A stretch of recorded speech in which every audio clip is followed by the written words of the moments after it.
പുത്തംപറമ്പിൽ flower mart ഏതാണ്ട് 1965 ചങ്ങനാശ്ശേരിയിൽ തുടങ്ങിയ ഒരു സ്ഥാപനമാണ്.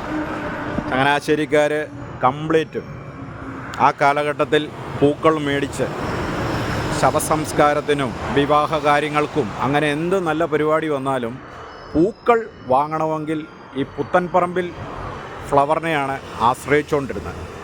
ഇവിടെ എൻ്റെ കുഞ്ഞിലേ തൊട്ട് ഞാൻ കാണാറുള്ള ഒരച്ചായനുണ്ട്, നമ്മുടെ ജോസ് ചായനെ എനിക്ക് കുഞ്ഞിലേ തൊട്ടറിയാം.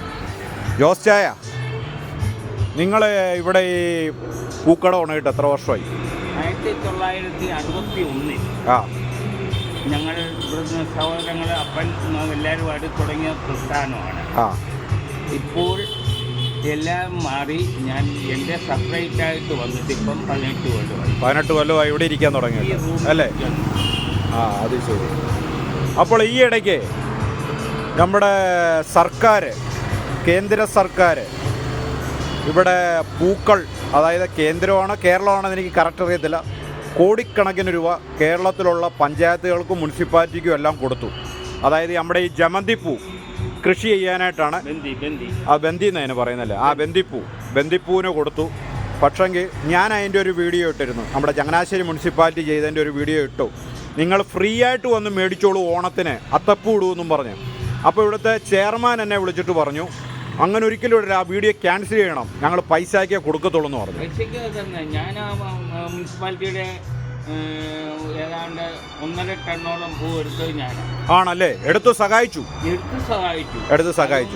അന്ന് 60 രൂപ വെച്ച് വെള്ളമായിട്ട് നനഞ്ഞു കിടന്നിട്ട് ഒരു 60 രൂപ വെച്ച് ഞാൻ കൊടുത്തു.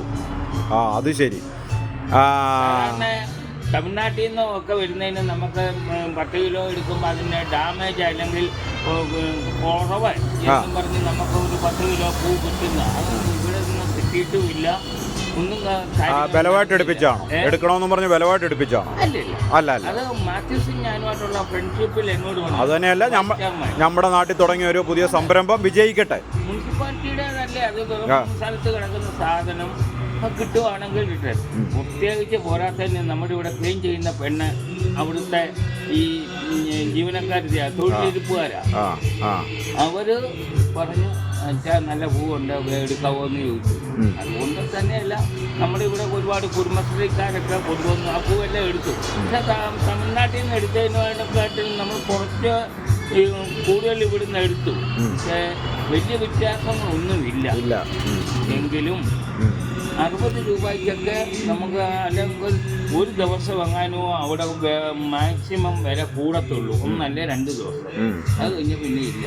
അല്ല ജോസി, അതുകൊണ്ട് തമിഴ്നാട്ടുകാർക്ക് എന്തെങ്കിലും പ്രതിഷേധം ഉണ്ടായിരുന്നോ പൂ കൊണ്ടിരുന്നവർക്ക്? പ്രതിഷേധമൊന്നുമില്ല, നിങ്ങൾ ഇതന്നെ അത്യാവശ്യപ്പെടുമ്പോൾ മാത്രമേ എന്നോട് എടുക്കുള്ളൂ. ഓ, അങ്ങനൊരു ചോദ്യം ഉണ്ടായി. ഇവരിപ്പോൾ ഈ മുല്ലപ്പൂ തീർന്നു അല്ലേ? മുല്ലപ്പൂ വന്നിട്ട് കൃഷ്ണഗിരിയിൽ ഇത് കണ്ടോണം, ഇവർക്ക് ചെയ്യാൻ പറ്റുന്ന ഏറ്റവും നല്ല പരിപാടിയാണ്. കൃഷ്ണഗിരി വന്നിട്ട് ഞാൻ അവിടെ ഇപ്പോൾ സ്ഥിരം ഓടുന്ന ആളാണ്. 300 രൂപ ഒരു കിലോ, ഇവിടെ 1400 രൂപ. ഇവർക്ക് എന്തുകൊണ്ട് ഈ മുല്ലപ്പൂ കൃഷി ഇവരാണ്ട് പരാജയപ്പെട്ടു, ഇവരെല്ലാം നിർത്തി, കേരളത്തിൽ ഈ പരിപാടിയെ നിർത്തി കളഞ്ഞു. കുറ്റിമുല്ലയുണ്ട്, കുറ്റിമുല്ല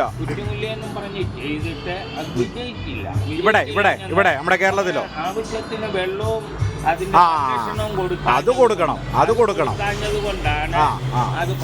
പരാജയപ്പെട്ടത്. അല്ല, ആണ് ഞാൻ തമിഴ്നാട്ടിൽ കാണുന്നില്ല, ഇതിന്റെ ഇടയിൽ കൂടെ ഒരു ട്യൂബ് ഇട്ടിട്ടുണ്ട്. ഈ 45 വർഷത്തെ എക്സ്പീരിയൻസ് കൊണ്ട് പറയണം, മുല്ല ശരിക്ക് സംരക്ഷിക്കുവാണെങ്കിൽ അത് കൊള്ളാം. ഡെയിലി വരുമാനം എന്ന് പറഞ്ഞാൽ അതിനാകെക്കൂടി ഒരു ഓഫ് സീസൺ എന്ന് പറഞ്ഞാൽ മഞ്ഞ് നമ്മുടെ ഇവിടുത്തെ കണക്ക് വെച്ച് മഞ്ഞുണ്ടാകുന്ന നവംബർ മാസം, ഒരു മാസത്തെ ഒരു ഷോർട്ടേജ് വരുള്ളൂ. അത് ഒത്തിരി സ്ഥലങ്ങൾ പല പാഷനായിട്ട് ചെയ്യുവാണെങ്കിൽ ആ ഒരു മാസവും നമുക്ക് മേക്കപ്പ് ചെയ്യാനായിട്ട് പറ്റും. അപ്പോൾ ഇവിടെ മുല്ലപ്പൂ കൃഷി ചെയ്താൽ ഇഷ്ടം പോലെ പൈസ ഉണ്ടാക്കുക എന്ന് പറഞ്ഞാൽ നമ്മളെ ഇത്രയും വലിയ ചെലവ് മുടക്കി മുല്ലപ്പൂ ഇവിടെ വരുമ്പോൾ നല്ലൊരു വിലയാവും. അവിടെ 300 രൂപയ്ക്ക് കിട്ടുന്നെങ്കിലും ഇവിടെ വരുമ്പോൾ നല്ലൊരു വിലയാവും. ആ സാധനം ഇവിടെ ഉണ്ടാക്കി ഒരു 300 രൂപ, ഒരു 500 രൂപയ്ക്ക് കൊടുത്തു അല്ലേ? ജോസ്റ്റായ 600 രൂപയ്ക്ക് കൊടുത്തു 600 രൂപയ്ക്ക് കൊടുക്കുകയാണ്. നമ്മൾ മേടിക്കാൻ റെഡിയാണ്. ഇവിടെ വരുന്ന വ്യക്തികൾക്ക് ആ. ഒരു 30 രൂപയ്ക്ക് അല്ലെ 20 രൂപയ്ക്ക് കൊടുക്കാം. ഒരു മുഴം കൊടുക്കാം. ഇന്ന് നമ്മൾ കൊടുക്കുന്നത് എത്ര രൂപയ്ക്കാ? 50 രൂപ 60 രൂപയ്ക്ക് ഒരു മുഴം പൂ കൊടുക്കുന്നത്. അപ്പോൾ അതുകൊണ്ട് മലയാളി മങ്കുകൾ തലയിൽ മുല്ലപ്പൂ വെക്കണമെന്നുണ്ടെങ്കിൽ കേരളത്തിൽ നിങ്ങൾ കൃഷിരീതി മാറ്റിപ്പിടിക്കണം. അല്ലാതെ ഈ ജമന്തിപ്പൂ ഒന്നും വെച്ചിട്ടൊന്നും ഒരു കാര്യവുമില്ല. അപ്പോൾ നിങ്ങൾക്ക് നല്ല രീതിയിൽ ഈ കൃഷി ചെയ്തെടുക്കാം കേരളത്തിൽ. എന്താണെന്ന് വെച്ചാൽ തമിഴ്നാട്ടിലെ സെയിം കാലാവസ്ഥയാണ് നമ്മുടെ കേരളത്തിലും. അപ്പോൾ അതിനിച്ചിരി പരിപാലനം ചെയ്യണം. അല്ലാതെ ചുമ്മാണ്ടൊരു ചെടി ഞാട്ടി വെച്ചിട്ട് കറക്കാൻ നിന്നാൽ കറക്കാൻ പറ്റത്തില്ല. അധ്വാനമുണ്ട്. അതൊക്കെ തമിഴ്നാട്ടിൽ പോയി കാണണം. ഞാൻ വരും ദിവസങ്ങളിൽ തമിഴ്നാട്ടിലെ മുല്ലപ്പൂ കൃഷി നിങ്ങളെ കാണിക്കാം.